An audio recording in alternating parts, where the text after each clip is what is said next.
buenas tardes, ¿cómo les va? ¿Cómo andan? Bueno, nos estamos encontrando y el hecho de decir buenas tardes, buenos días, buenas noches, en la asincronicidad es parte de los tiempos, ¿no? O sea, ustedes van a ver esta clase cuando quieran, cuando les guste, cuando les parezca que tienen tiempo, cuando puedan acomodar sus horarios. Es algo de lo que nos ha dejado la pandemia y que también queríamos explorar y queríamos compartir con todas ustedes y todos ustedes. Veníamos charlando, digamos, durante este tiempo de responsabilidad, ¿no? Y el famoso curso de aspectos jurídicos y la responsabilidad del personal directivo, del personal docente. Bueno, un gran cuco que nos ha acompañado durante los últimos años, especialmente después de algunas situaciones que han tenido impacto en los medios y que de alguna manera han puesto el tema en agenda de las grandes medios periodísticos y demás. Pero bueno, ¿qué tanto de esto hay de cierto? ¿Qué tanto de esto pasa en la práctica? ¿Cómo tenemos que trabajarlo? Bueno, invitamos, y es la costumbre de nuestras clases asincrónicas, a un especialista, alguien que está dentro de la temática educativa, alguien que nos puede contar la historia desde el otro lado, no tanto desde lo teórico, no tanto desde lo que podemos encontrar en un libro, sino que nos puede contar la experiencia personal, la trayectoria, el recorrido y cómo lo ha abarcado. También es una persona que nos ha acompañado muchísimos años en el Instituto de SADOP y ha podido ver todo el desarrollo del tema de la responsabilidad desde su rol docente. Hoy nos acompaña Osvaldo Biagiotti, que es abogado, es docente, es directivo, supervisor, bueno, un montón de cosas, pero esencialmente es un compañero que durante muchos años nos ha tenido la deferencia de ayudarnos en la formación docente en el sindicato. Osvaldo, ¿cómo andás? ¿Qué tal, Martín? Mucho gusto compartir este espacio y poder encontrarme nuevamente con todos y todas del otro lado del dispositivo, ahora en este formato novedoso. La verdad que para mí es como recuperar los espacios formativos del SADOP de la prepandemia, ¿no? Pero ahora con esta disponibilidad y estos dispositivos, estas mediaciones nuevas, bienvenidas sean. ¿Cuánto que nos cambió la pandemia? Y en eso, digo, pensaba mientras armábamos alguna de las clases, ¿no? Tener que pensar la responsabilidad desde distintos lugares, ¿no? O sea, durante un año y medio la responsabilidad civil que tanto nos preocupaba en realidad transcurría en un cubículo de 2x2 en nuestras casas, con nuestras computadoras o con los dispositivos con los que hayamos podido mediar.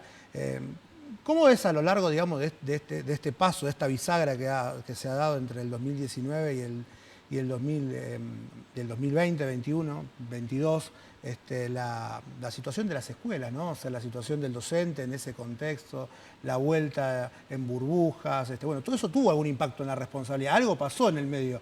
Sí, indudablemente. Me haces recordar que en los sucesivos cursos, trayectos de capacitación vinculados a la responsabilidad de agentes o establecimientos o entidades propietarias en cuanto a hechos causados o sufridos por los niños, niñas o adolescentes a cargo, siempre enriquecía mucho el encuentro, la casuística, los casos particulares que compañeros y compañeras trabajadores de la educación traían en los encuentros. Y siempre decíamos que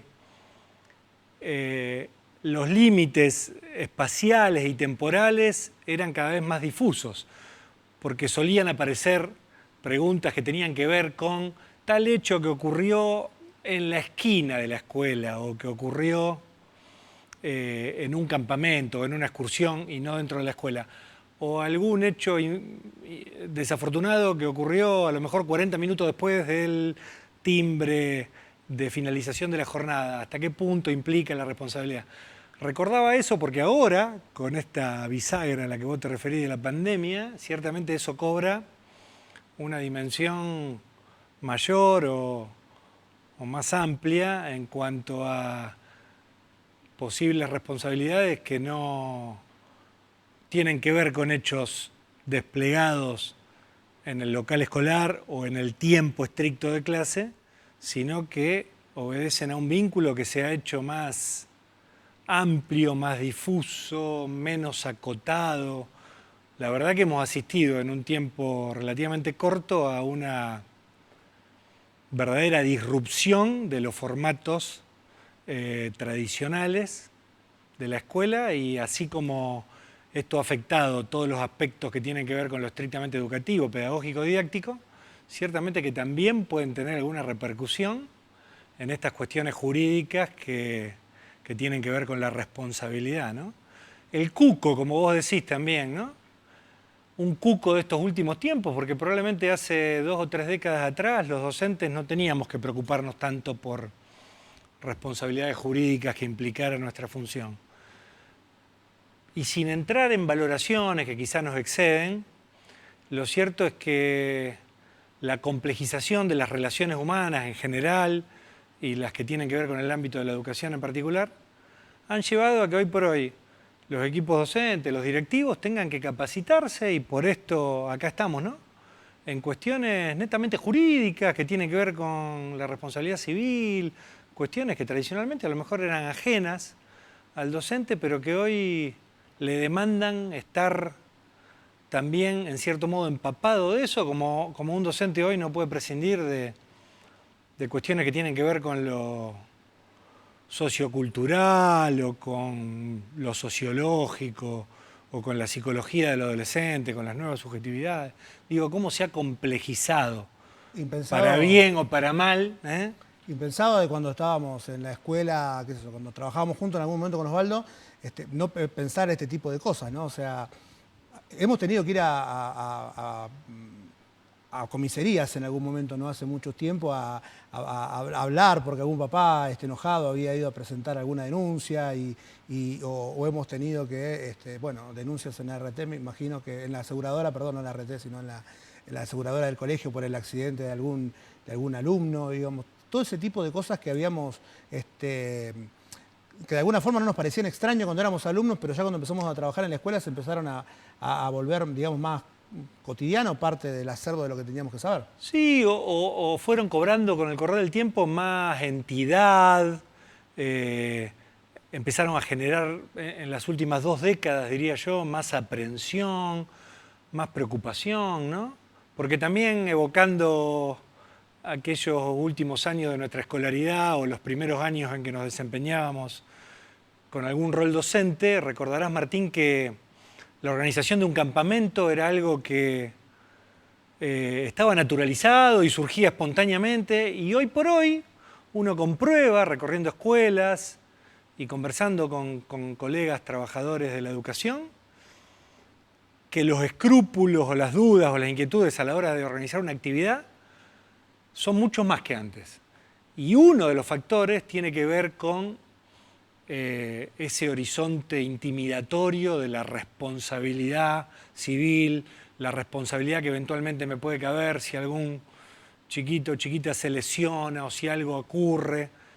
En fin, son múltiples, me parece, los factores que confluyen en esta vuelta de tuerca, en esta complejización del tema. Ciertamente hay algo que tiene que ver con la judicialización de las relaciones sociales, insisto, sin entrar en valoraciones, ¿no? Pero hay algo ahí que se ha complejizado, hay algo que tiene que ver con cierta horizontalidad. Exactamente, horizontalidad, esa es la palabra, u horizontalización de los vínculos, ¿no es cierto? Cuando antes los roles eran menos y para bien o para mal, más acotados y categóricos, hoy por hoy son múltiples los agentes que intervienen, los actores que intervienen en el vínculo educativo, y eso también me parece que tiene que ver.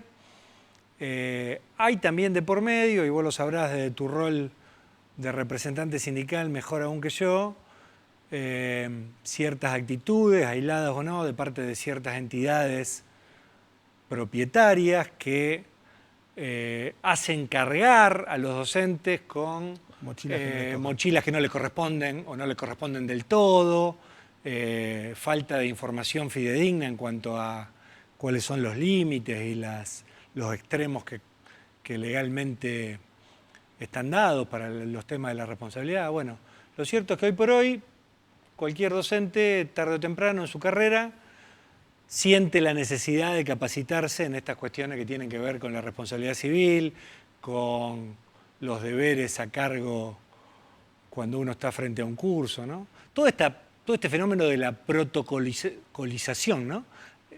Antes no se hablaba de los protocolos en la escuela, los protocolos eran para el departamento de bomberos, no Sí.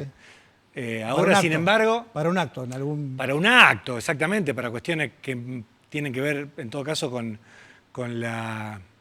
el decoro público, el ceremonial, ¿no? Pero ahora se habla de protocolo hasta para cuestiones habituales de la clase o de la rutina escolar. Vamos a volver un poco en el tiempo. Fuiste directivo durante bastantes años previo al paso a la Super. El típico ejemplo, viene un chico golpeado, digamos, ¿no? La sangre, el momento en el cual uno queda absorto y digo, ¿y ahora qué hago? Llamo a los padres, llamo al seguro. ¿Cómo hacemos? A ver, lo primero que hay que tener, calma, que no panda el cúnico, diría Seguro. el chavo, pero vamos por parte. Bueno, de hecho, lo primero, tal como sugeriste en la pregunta, sería el contacto con los adultos responsables y simultáneamente, inmediatamente antes o inmediatamente después, el llamado a la emergencia médica que asiste en estos casos. El trámite ante el seguro puede esperar porque hay un plazo de 48 o 72 horas para cumplimentarlo, pero lo inmediato es eso. O sea que por lo pronto tenemos algunos tips. Saber cuál es la emergencia siempre, saber cuál es la aseguradora siempre y mantener siempre la calma. Digamos. Ahí el equipo de preceptores suele ser un aliado estratégico inmediato porque tiene esa información a mano y son quienes echan mano al teléfono inmediatamente para estos primeros contactos. Por supuesto, no lo hemos dicho, pero cae de suyo que acompañar al niño, la niña o el adolescente que ha sufrido la lesión o el accidente, no dejarlo solo en ningún momento, hay una contención ahí afectiva y emocional que es insoslayable y que corresponde nunca descuidar, porque las susceptibilidades y las sensibilidades que pueden surgir a partir de un hecho desafortunado como este, nunca se sabe hasta qué punto pueden llegar, entonces nunca dejar solo a quien sufrió el accidente, la lesión, la agresión, que haya un docente, un preceptor o un directivo mismo acompañándolo siempre, que se lo ponga a resguardo, ¿no? Y una vez cumplidas con esas primeras medidas de contención del afectado, de convocatoria a los responsables familiares y de aviso a la asistencia médica, ahí sí podemos pasar a indagar las circunstancias de tiempo y de lugar en las cuales ocurrió el accidente, la agresión, lo que fuera, saber quién de los adultos responsables del establecimiento estaba cerca, para que pueda dar cuenta de cuáles fueron justamente las circunstancias, poder dejar constancia en un acta, siempre la nunca bien ponderada acta escolar, que es una memoria y una constancia, ni más ni menos, de aquello que ocurrió, ¿no es cierto? Un relato circunstanciado del evento que resultó en esta lesión y que nos va a servir en eventuales etapas ulteriores para justamente dar cuenta de cómo actuamos, de qué respuesta dimos, ¿no? En esto por ahí reforzar que el tema del acta, digamos, de alguna manera es una salvaguarda, no solamente para el personal directivo, o sea, no es me tapo de lo que hice, sino estoy ayudando también al docente que estaba cerca, al adulto responsable que tenía algún tipo de situación, digamos, dejar una constancia de cómo se han dado los hechos, cómo se fueron dando, porque bueno, también evidentemente y posiblemente también haya algún tipo de responsabilidad, porque lo que hemos venido hablando, digamos, tiene que ver con asumir de que si hay una responsabilidad es porque alguien tiene que dar cuenta, que puede ser, ya lo hemos visto por ahí en la clase, ¿no? Pero puede tener que ver con la omisión del deber de cuidado, puede tener que ver con alguna acción dolosa, Dios no permita, pero en otros momentos, quizás esto parece gracioso decirlo, pero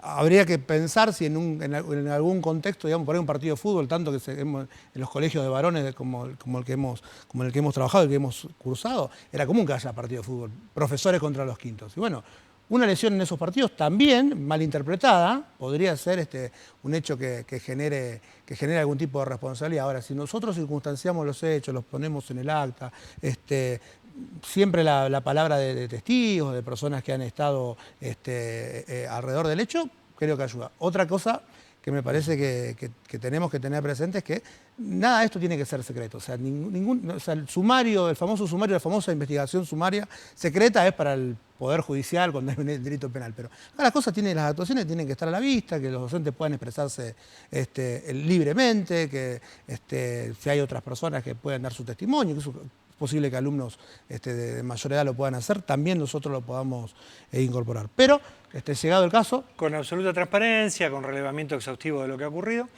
Y yo agregaría, Martín, sin desmedro de todo lo que vos señalaste, que es algo que siempre hemos abordado, ¿no es cierto?, en este tipo de instancia de capacitación.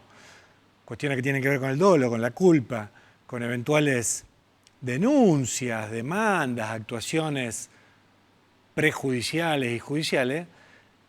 A ver, más allá de que no contemos con estadísticas rigurosas, yo me atrevería a decir que la mayoría de los casos no terminan en eso, ¿verdad? Entonces, no olvidar, vamos a decir, el despliegue más habitual y más natural y más esperable de circunstancias como esta, que tienen que pasar por la misión siempre irrenunciable de la escuela, que es lo educativo, y que tienen que ver con el diálogo. O sea, desde el momento mismo del hecho desafortunado que resulta en una lesión de un menor a cargo de la escuela, apelar al diálogo con la familia, apelar al diálogo con los adultos responsables. Después tendrán abierta su posibilidad de una demanda, incluso. Nadie les niega esa posibilidad y esa potestad de actuar para que se resarza un daño, ¿no es cierto? Pero apostar a la comprensión por parte de la familia de que aún con la presencia inmediata de un preceptor en el recreo, de un docente en el campamento, de un profe de educación física a 2 metros de donde ocurrió la lesión, estas cosas ocurren. Que el hecho de la ocurrencia no implica necesariamente la negligencia en el deber de vigilancia, en el deber de cuidado del docente o la docente que estaba a cargo. Y tenemos una casuística inagotable de hechos desafortunados que han resultado en lesiones, en la gran mayoría de los casos leves, pero en algunos casos lamentablemente más graves, que no han implicado negligencia del trabajador de la educación, que en la mayoría de los casos sabe cuáles son los deberes de salvaguarda a su cargo y que está presente en el lugar en que tiene que estar. Pero hay factores de riesgo, tales como los de un entorno natural de un campamento, como yo decía, o de la evolución propia de un juego, de un deporte, o del ámbito de un taller en la educación técnica, que aún con la presencia y con todos los cuidados de rigor y la presencia del docente, no se pueden evitar, así como ocurren accidentes domésticos bajo el ojo atento de una mamá o de un papá, lamentablemente. Entonces me parece que lo primero es apelar a esa comprensión de parte de los padres y yo diría, más del 90% de los casos que ocurre, que son lesiones leves, superables, que no dejan afortunadamente daños físicos o psicológicos o emocionales en los niños, niñas, duraderos ni mucho menos, hacer entender que se hizo todo lo que estaba a su alcance, que el evento fue inevitable y que la escuela va a responder.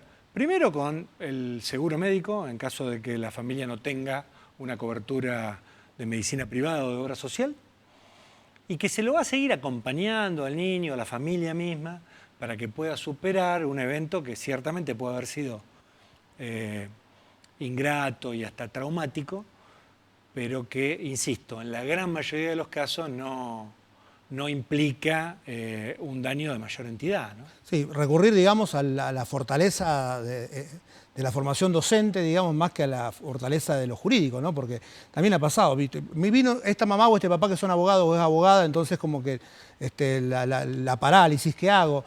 Una frase muy común que llaman al sindicato y que esto está bueno que lo compartamos, es ¿qué les puedo hacer firmar para no tener problemas? No hay nada que vos firmes, o sea, saquémonoslo de la cabeza, compañeros, compañeras. Usted le puede hacer firmar todos los deslindes de responsabilidad que hay. pero nada evita que el día de mañana una persona pueda recurrir a la justicia porque el derecho de accionar judicialmente, digamos, es constitucional. O sea que por más que usted le haga firmar el papel y lo revisemos 40 veces y tratemos de que... nada de eso va a eximir que quizás en algún caso un papá enojado, una mamá enojada o una familia que ha sido mal asesorada posiblemente recurra a la justicia, nos haga pasar un momento, digamos, institucional que puede ser complejo de alguna manera. Ahora, respecto de las actuaciones y de los cuidados que nosotros tenemos que tener. Por ejemplo, la famosa organización de los viajes. Otra pregunta que es típica. Yo soy directivo de la escuela, vos fuiste directivo de la escuela, soy directivo de la escuela. Me dice, vienen los profes de cuarto año y dicen, vamos a hacer un viaje, una salida. ¿Qué es lo que tenemos que tener en cuenta para hacer la salida o el viaje o el campamento? Bueno, ahí hay una exigencia administrativa que no deja de tener un correlato con la materialidad, la realidad de la actividad, que indica que un docente a cargo en proporción a 10 estudiantes, ¿no es cierto? No debería haber menos docentes que eso. 1 cada 10 o porción inferior, ¿no es cierto? Eso es lo primero a tener en cuenta, no solo para cumplimentar con la presentación de rigor ante la supervisión del Ministerio, sino también como criterio preventivo, ¿no? Porque eso nos va a permitir una asistencia más eficaz. Más allá de eso, porque no se garantiza con un mero número de docentes, una planificación y una preparación adecuada que a cada uno de los y las docentes que acompañen le otorgue un rol activo en la supervisión del grupo, ¿no es cierto?, durante el viaje de que se trate, y una planificación pertinente de las actividades que se van a llevar a cabo. Yo diría, con la precaución siempre de que aquellas actividades que en sí mismas importan un riesgo físico mayor sean evitadas, a pesar de que a veces los propios adolescentes son quienes son más proclives a querer hacer estas actividades, ¿no? Pero bueno, ahí hay que, me parece, ponderar y hacer una preparación participativa de los viajes. No, que los padres no permanezcan ajenos a esto, ¿no? Me parece que una convocatoria oportuna, una reunión de padres, volviendo a lo que vos decís, Martín, transparencia, sin escatimar ningún tipo de información, abrir el juego a la propia comunidad de padres o adultos responsables en cuanto a lo que pretendemos llevar a cabo, cuál es el cometido del viaje, cuál es el fin educativo, social, emocional o afectivo del viaje, qué pretendemos hacer, escuchar a los padres y escuchar a los propios pibes, me parece que puede aceitar un poquito los engranajes y prevenir para evitar males mayores o en caso de que lo inevitable ocurra, poder después darle un tratamiento más adecuado, más eficaz. Siempre tener presente que estas disposiciones o estas reglamentaciones, claramente que haya un docente cada 10 ayuda al mejor manejo del curso. Ahora, no es lo mismo que haya uno cada 10 que no lo haya, quiero decir. Si hay 43, tiene que haber 5. Ahora, si hay 2 en lugar de 5, ya empieza ahí a haber responsabilidad de quien organiza el viaje. Porque la normativa es clara, entonces cuando uno empieza a sacarle cosas a lo que dice la normativa, o sea, y no es lo mismo 3, 4, 2, 1, no. Si es 1 cada 10, es 1 cada 10, o fracción inferior, como decía Osvaldo. Ahora, si yo mandé 2, es muy difícil, si no pasa nada, no pasó nada.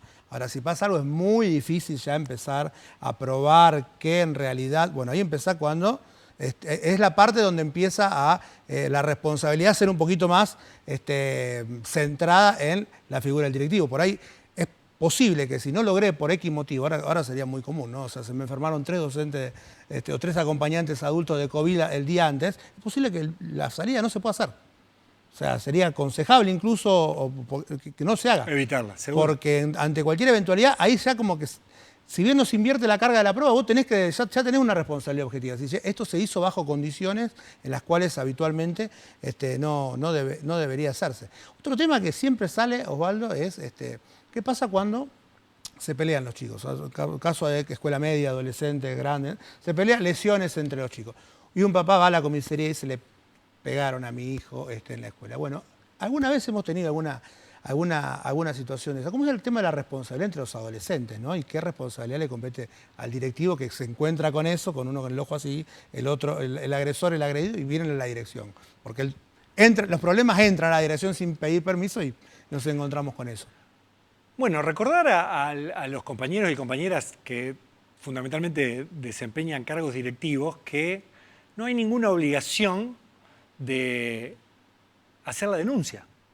Me parece que este es un punto en el cual hay que ser inequívoco, ¿no? Porque muchas veces hay cierta aprensión, cierto escrúpulo, y lo primero que preguntan los docentes que han llegado a un cargo directivo y que a lo mejor no tienen todavía una experiencia muy prolongada en esa responsabilidad es, ahí hay, a veces con cierto conocimiento jurídico, dicen, pero ahí estoy en presencia de un delito, ¿no es cierto? En sentido estricto, puede haber una conducta que efectivamente encuadre en un tipo penal como el de lesiones, ¿no es cierto? Bueno, ahora, no olvidemos la función primigenia y esencial que tenemos como establecimiento educativo, que es justamente formativa. De ningún modo nos vemos obligados, es más, no es recomendable que vayamos a una comisaría o mucho menos a un fiscal a judicializar o llevar a un plano que nos es ajeno una cuestión que ocurrió dentro de la escuela. Si el padre, por ejemplo, del adolescente agredido lo quiere hacer, por supuesto que no somos quienes para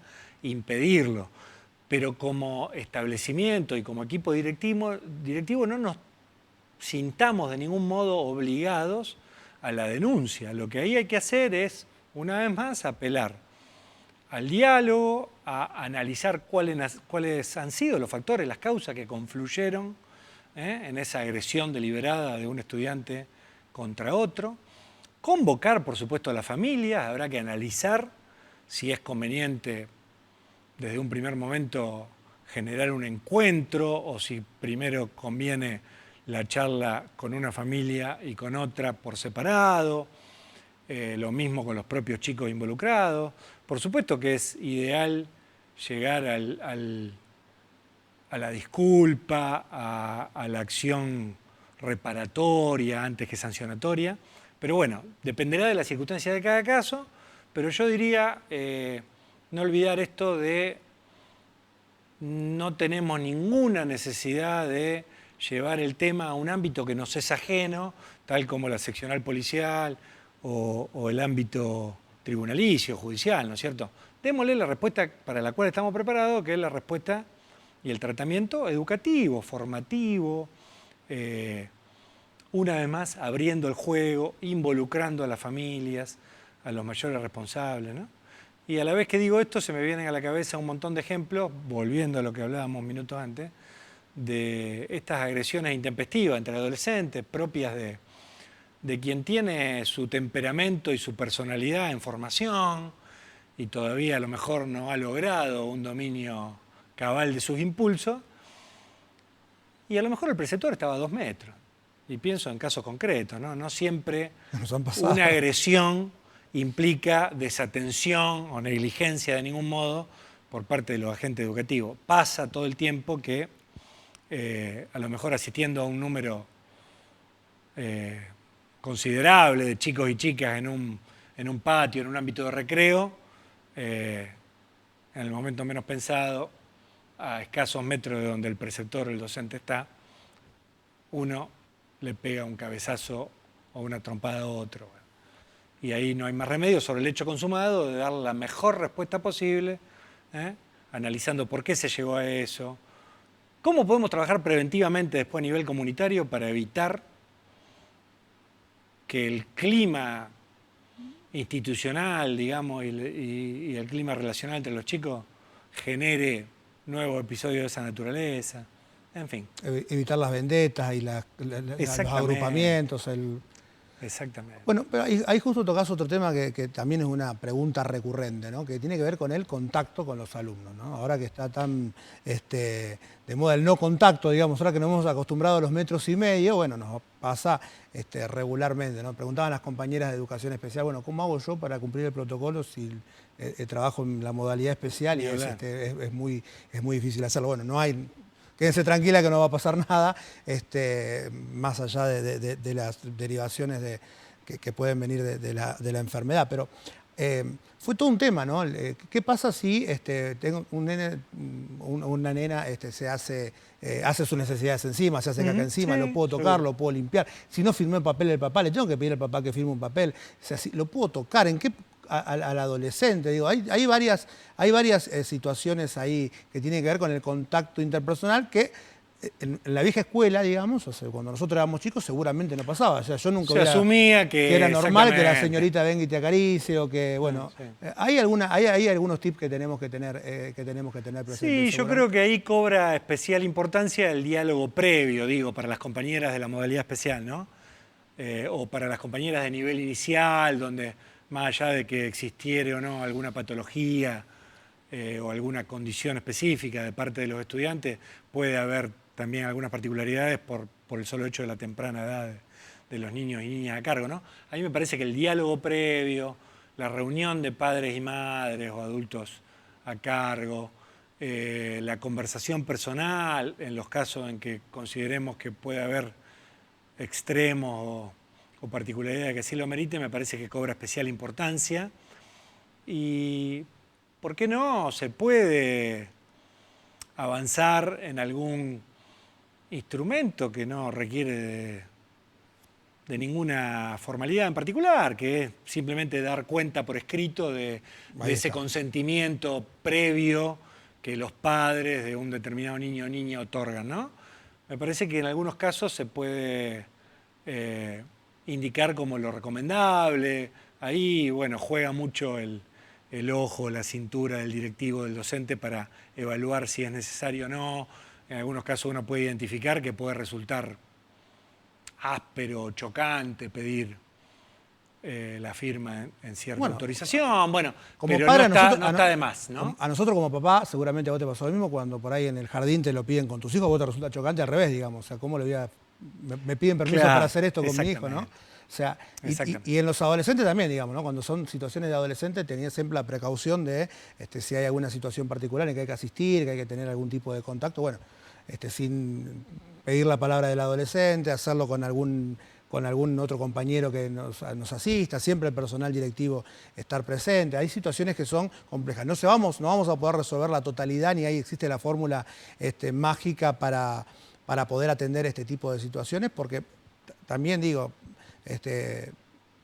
las responsabilidades existen. Los cargos, diría un viejo dirigente gremial, son cargas. Entonces hay situaciones en las cuales Por supuesto. el directivo no puede soslayar ni se puede correr. Pero bueno, Y el deber de información siempre, Martín, ¿no? ahí El está. deber de informar en todo, en toda dirección y en todo ámbito.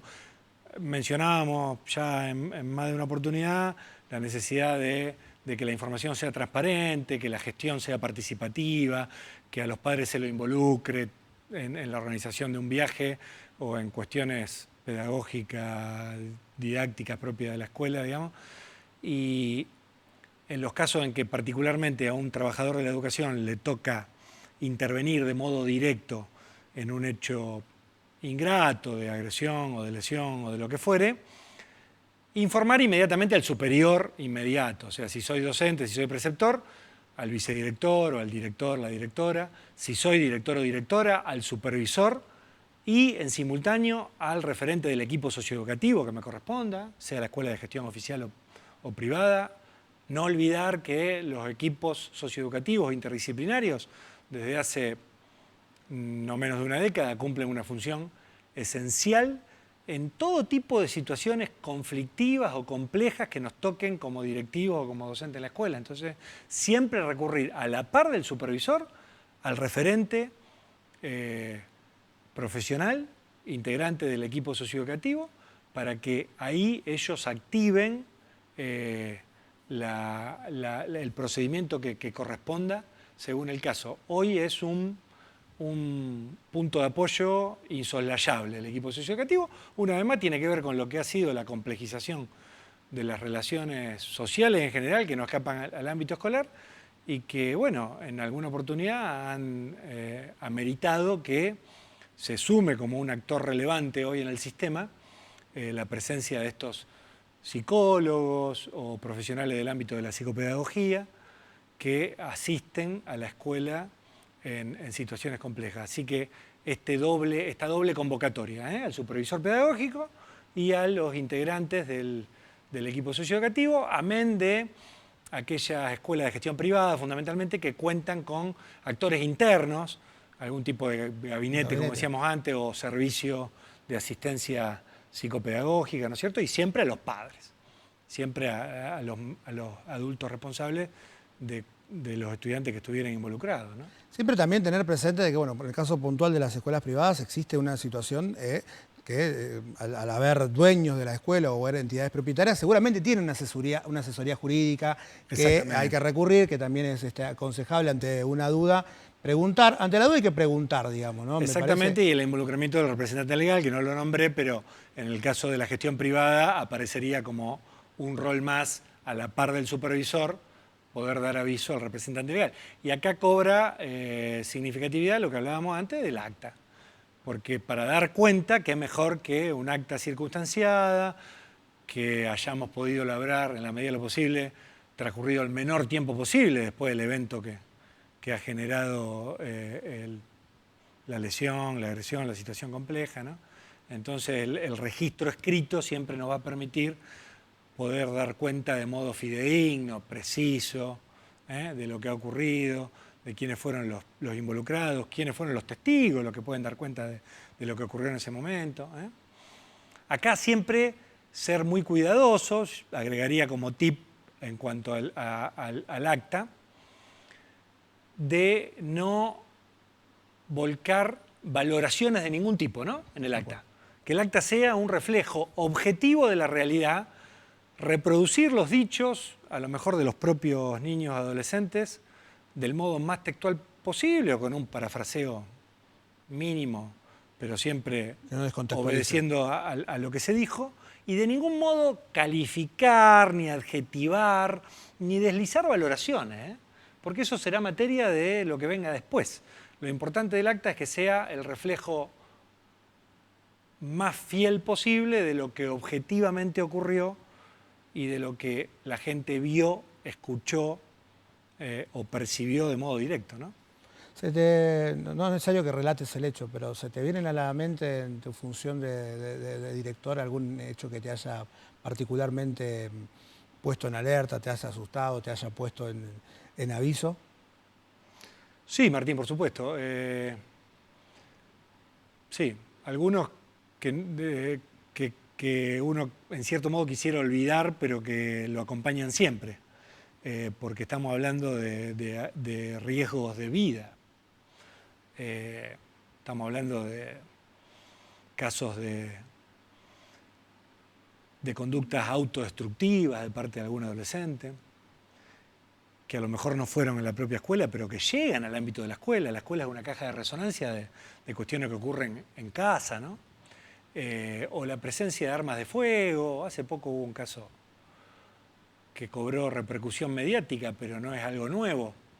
Hoy por hoy, con un contexto como el que nos toca vivir en cuanto a la inseguridad y a la proliferación de armas de fuego en la ciudad de Rosario, cobran una dimensión mediática que antes no cobraban, pero no es algo de ahora. Hace décadas que hay casos de presencia de armas en la escuela. En la enorme mayoría de los casos, y en los casos en que a mí particularmente me tocaron, afortunadamente nunca se trató de un arma que fuera llevada a la escuela con intención de que un niño agrediera a otro, ni mucho menos, pero ciertamente que ha ocurrido, y a quien en ese momento, como a mí, le tocó intervenir como directivo, les puedo asegurar que no es algo que nos saquemos de encima fácilmente. Digo, que emocionalmente deja su rémora con el correr del tiempo, o estas agresiones entre adolescentes, esos 5 segundos de descontrol del impulso que pueden llevar a que un adolescente que no mide su fuerza lesione a otro, fracturándole el tabique a otro, por ejemplo, que hace 5 minutos era su amigo. Son esas cosas propias que no nos vamos a escandalizar, digo, hemos sido todos adolescentes y sabemos que esos 5 segundos de estupidez que aún los adultos tenemos, también los tienen los adolescentes, y que a veces pueden tener una consecuencia indeseada, sí, un montón de episodios que me vienen a la memoria. Recurrí a esta charla, digamos, ¿no? O a este recuerdo, porque me parece que el mejor ejemplo o el mejor consejo que uno le puede dar, digo, o sea, de mi parte, pero está abierto a que lo charlemos también. Digo, no tenemos que buscar que el director se convierta en un abogado o que se convierta en un especialista en derecho. O sea, la mayoría de la solución de los conflictos que nosotros tenemos vienen de la praxis educativa más que de la praxis jurídica. Vos de lo jurídico tenés que tener algún tip, pero desde lo pedagógico es lógico que si hay algunos procedimientos uno tienda a seguirlo. Bueno, no te apartes de los procedimientos estándar, pero tampoco te vuelvas hijo de los procedimientos. Absolutamente. Digamos. O sea, no dejes de atender al nene que está tirado en el piso por ir a hacer el acta. No, al revés. Atendamos al niño, a la niña, hagamos lo que tengamos que hacer y después hacemos toda la parte de procedimientos. Sin duda son momentos feos. Estamos hablando no estaríamos hablando de esto si no hubiera un montón de casos. Yo también recuerdo la primera vez que nos pasó la presencia de un arma de fuego en un salón. Pero... Con idéntico criterio respecto a lo que vos acabás de manifestar, Martín, imaginemos una docente de nivel inicial, dejando de lado la cuestión del distanciamiento por la pandemia. Imaginemos la hipótesis de una docente de jardín de infantes que se prive de darle un abrazo a un niño de 3 o 4 años que está llorando desconsoladamente porque perdió su juguete, por decir. Pensando en la consecuencia que podría tener el hecho del contacto físico, digo, hasta nos resulta chocante, ¿no? Que ahí primara un criterio pseudo jurídico sobre un criterio afectivo, educativo, que atienda lo emocional y que es lo que seguramente anima a las compañeras que por eso están donde están y desplegando su vocación, que tiene que ver no solo con la transmisión de conocimientos, sino especialmente en la temprana edad de los estudiantes, con ese acompañamiento desde lo afectivo, desde lo emocional, ¿no? ¿Cómo vamos a privar a la escuela de las escenas más entrañables, digamos, por la eventual consecuencia del crecimiento de algún hecho jurídico? Digo, porque también en eso, digo, en el curso lo ven mucho y demás. Los liderazgos no están dados por quien sepa más. El mejor director no es el que sabe todo el reglamento de media y técnica, todo el digesto de primaria. Es el que ejerce liderazgos pedagógicos seguramente, pero también son afectivos, también conducen la comunidad educativa. Que tenga que ver con la construcción de confianza. También me parece que una escuela donde el liderazgo pedagógico y sociocomunitario del director está consolidado y traducido en vínculos de confianza en todo sentido, digamos, de los docentes entre sí, de los docentes con los alumnos, de los docentes con los directivos, con la entidad propietaria y demás, ciertamente va a ser una escuela mucho menos propensa a sufrir embates judiciales o problemáticas vinculadas con la responsabilidad que una escuela donde ese liderazgo no se ejerce, donde los vínculos son conflictivos, donde los problemas se barren abajo de la alfombra. Digamos, me parece que eso es lo central, más allá de lo estrictamente jurídico, de lo estrictamente normativo, que no es que lo soslayemos, pero me parece que hay que ponerlo en el lugar que corresponde. Está llena el libro de anécdotas de la educación santafesina, imagino que de la Argentina también, está lleno de anécdotas de directores y directoras que han ido a hablar con los líderes barriales, ¿no? Muchas veces líderes narcos, líderes de bandas, y que la escuela de alguna manera se había convertido en un lugar santo, sacrosanto, un lugar seguro, que no se tocara. De hecho, en la pandemia se tiene que haber visto bastante de esto, ¿no? Con el tema del reparto de los bolsones, de los materiales. Claro que sí. Y a la vez, Martín, ese escenario que vos sugerís no quita que con mucho dolor asistamos a un fenómeno inédito, me parece, que es la cantidad de vandalizaciones y robos que han sufrido las escuelas durante los meses de pandemia. Inédito. Siempre había habido casos, sobre todo en los recesos, en verano, pero nunca con la frecuencia y en algunos casos el ensañamiento, porque no hablamos solo de me robé, lo rompí. casos de casos que lamentablemente en un contexto también socioeconómico tan complejo tienen que ver con poder hacerse de un cable cuyo material se vende en el mercado negro o de algún mobiliario que clandestinamente le puede reportar a alguien unos pesos. Estamos hablando de intrusiones que implican vandalismo puro, o sea, por el solo hecho de dañar. Y que en algunos casos hay sospechas consistentes de que pueden haber sido exalumnos de la propia escuela. Digo, es doloroso, es desalentador, es frustrante ver que la escuela, en cierto modo, en un contexto de deterioro socioeconómico, cuyo análisis no excede en este momento, ¿no? Que la escuela haya dejado de ser ese ámbito sagrado de otro tiempo, ese lugar que se respetaba aún por aquellos que estaban fuera de la ley. Lamentablemente hoy nos toca asistir, en algunos casos, a un fenómeno que da cuenta de un proceso contrario. Pero en otros, gratamente, la escuela sigue siendo un aglutinador social, sigue siendo un faro institucional en determinados barrios o comunidades, donde no solo se dispensa educación, sino contención afectiva, asistencia alimentaria, ayuda no solo al niño, la niña o el adolescente, sino a otros miembros adultos de la familia. Ciertamente la escuela, que no todo lo puede, como siempre digo, a veces puede mucho más de aquello para lo cual fue concebida. La vida te ha llevado por distintos lugares. Además de la carrera docente en Argentina, tuviste la oportunidad de viajar a Inglaterra, becado, a Japón con otra beca. O sea, tenemos... Nuestro invitado del día de hoy es además de un amigo, un docente que se ha formado mucho y que es muy inteligente, Israel, si mal no recuerdo. O sea, ¿qué valorás? O sea, ahora es un tip más para los directores, sabiendo un poquito de la responsabilidad. ¿Qué valorás de la escuela argentina en función de todos esos otros viajes que pudiste ver, todas esas otras realidades que conociste? Decís, che, la verdad que yo vi tantas cosas en el mundo, pero ahora que la veo acá en Argentina, esto es argentino y esto es lo que... Si yo le tuviera que decir a un director nuevo, cuiden esto.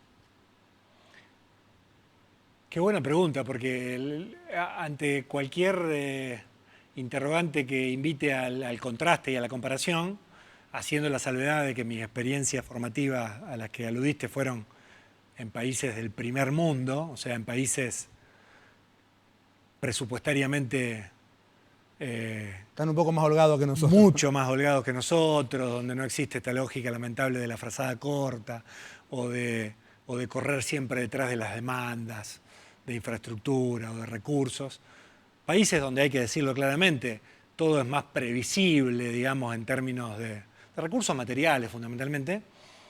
Hecha esta salvedad, tengo que decir que lo que rescato, en contraste con estas otras realidades de la educación argentina y en especial de la docencia argentina, es un compromiso que justamente se sobrepone a todas aquellas dificultades intra y extra sistema que puedan existir. Sabemos de las múltiples dificultades que obedecen a limitaciones o condicionamientos del propio sistema educativo y de la propia política pública educativa, no de esta gestión ni de la anterior, sino de cuestiones que tienen que ver con aspectos estructurales del Estado nacional y provincial. Y sabemos que, como venimos desplegando en la conversación, hay lamentablemente cada vez más condicionamientos de la afuera que amenazan, intimidan, condicionan, ponen en jaque a la escuela diariamente. Y a pesar de eso, uno no deja de maravillarse de la acción social, afectiva, pedagógica, didáctica que los docentes y las docentes santafesinos llevan adelante cotidianamente, superando todas esas dificultades con creatividad, con ingenio, con una trama de relaciones con los actores comunitarios que no deja de sorprender, de conmover y de generar la certeza de que la educación argentina, a pesar de los diversos embates que le ha tocado padecer, sigue siendo una referencia, me parece, a nivel regional y para todos, ¿no? Porque también la pandemia puso de manifiesto que la escuela sigue siendo un lugar demandado, pero a la vez entrañable, querido, ¿no? Más allá de los análisis que podamos hacer de las distintas voces que se generaron, lo cierto e insolayable es que la que escuela la era pandemia central, puso de manifiesto eso, ¿no? sin duda. Y uno lamenta que la esperada pospandemia vuelva a relegarla, ¿no? Sí, Digo, ojalá que no. Ojalá que no. Pero cuesta pensar de otra manera. La verdad es que no estuvo mal que pudiéramos discutir durante 2 años de educación. O sea, pudimos discutir de distintos aspectos y, qué sé yo, el rol de la familia es importante, ¿no? Digo, más allá de que quizá no encuentre lugar. O sea, que también en algún momento hay que pensar qué lugar le vamos a dar a las familias en el gobierno del sistema. Totalmente. Porque a veces muchas de las cosas que a nosotros que somos del sistema, ¿no? A los directivos, que los tenemos acá del otro lado, los que están estudiando, che, mirá lo que escuché en la radio. Bueno, a ese papá, por ahí no nos tomamos el trabajo de explicarle cómo funciona el sistema, dónde sale la plata, entonces lo que él ve en Inglaterra, que es donde no es comparable. Bueno, te iba a decir, Martín, que en estos países a los que vos hiciste mención y en toda Europa en general, te diría que hay instancias participativas, orgánicas de los padres en la educación, que acá todavía no tenemos. Me parece que es una deuda pendiente y de ahí me parece a mí, los atendibles cuestionamientos a la representatividad y legitimidad de ciertas voces de colectivos de padres que se han hecho escuchar durante la pandemia. A ver, bienvenido sea que la gente se manifieste y que la palabra circule libremente y que los medios sean una caja de resonancia de todos esos malestares e inquietudes, pero eso no quita que podamos discutir un poquito más en serio ciertos mecanismos de representatividad de los padres que, insisto, todavía no nos hemos dado, ¿no? Me parece que ahí hay que avanzar, a lo mejor en otra asignatura pendiente que tenemos, que es la Ley de Educación Provincial, se pueda dar algún tratamiento a eso, ¿no? Más específico. Bueno, Osvaldo, se nos va la hora y la gente, después de que termine que ver esto, va a tener que seguir haciendo trabajo, va a tener que seguir haciendo devoluciones, pero te dejo el cierre. Hay compañeras, compañeros, más de 40 que esperan algunos ya son directivos, otros esperan poder serlo. Déjale unas palabras, un consejo, un tip, un saludo, lo que te guste. Sí, simplemente saludarlos después de lo que hemos conversado, que espero les sea de interés y de utilidad. La verdad que no deja de ser raro esto de hablar ante una cámara.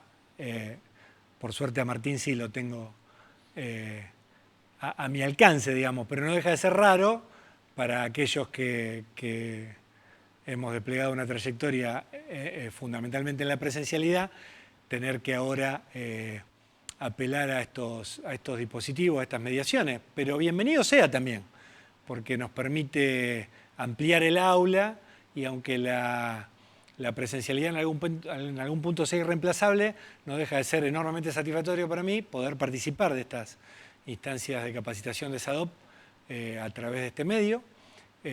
Bueno, aquellos que desempeñan un rol directivo los animo a seguir comprometiéndose y esforzándose en un rol que es exigente, es demandante, no lo vamos a negar. A veces seguramente le genere dilemas en cuanto a si vale la pena seguir, porque no deja de haber cuestiones que pueden ser desalentadoras, pero no olviden nunca que es mucho más lo que pueden construir, lo que pueden aportar y lo que pueden incluso marcar a fuego en los corazones y las cabecitas de tantos niños y niñas. Y eso me parece que compensa ampliamente los sinsabores, los condicionamientos, los momentos desalentadores que puedan tener. Así que mi abrazo y mi ánimo a todos y todas para seguir desempeñándose seguramente con el esfuerzo y compromiso con que lo vienen haciendo Y bueno, ojalá que el diálogo con Martín le haya servido, sea un aporte más para todos y todas ustedes. Bueno, gracias Osvaldo. Bueno, le agradecemos a Osvaldo nuevamente la deferencia que ha tenido estar con nosotros y nosotras en esta clase, digamos, que ustedes verán un sábado, un domingo, un lunes, un martes, el día que quieran, cuando les quede cómodo. Lo que no van a zafar es de la tarea, porque este trabajo viene con una carga, digamos, que es una pequeña devolución de entre 400 palabras y 600. 399 están mal, 601 están mal. Es una devolución. Ahí protocolizada. Claro, ahí ya no hay consigna, o sea que...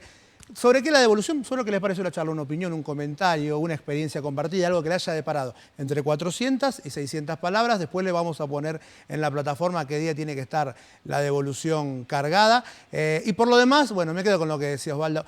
El mejor director, el mejor directivo, la mejor directiva no es aquella que sepa más de leyes, no es aquella que sepa más de reglamentaciones. El mejor director y la mejor directora son aquellos que se preocupan todos los días por construir una mejor escuela y una mejor comunidad educativa. Esos son los líderes que necesitamos. Para todas las leyes vamos a encontrar a alguien que sepa más que nosotros, como en el caso de nuestro Osvaldo. Muchísimas gracias, nos estamos viendo y nada, los espero que suban el trabajo en la plataforma.